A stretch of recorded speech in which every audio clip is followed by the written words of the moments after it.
I hope you're happy. Lalo na ngayon na magkasama na kayo ni Mommy. Kasi super stressed po ngayon eh. Finals week na po kasi namin sa law school, so I'm studying really hard. I don't wanna fail.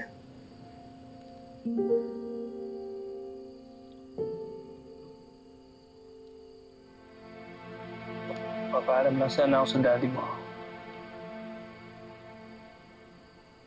Pati na rin sa'yo.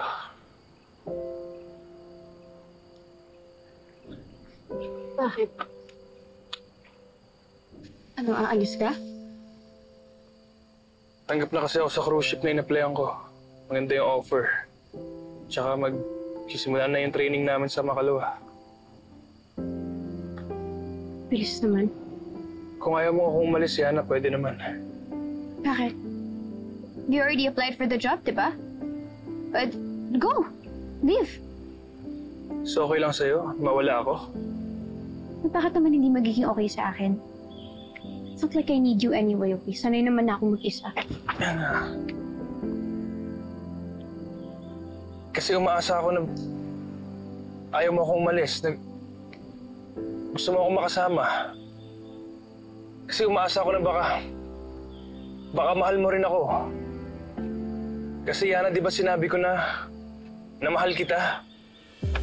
Eh, ano ngayon? Halata ko rin naman na may gusto ka sa akin eh. Kapal ng mukha mo?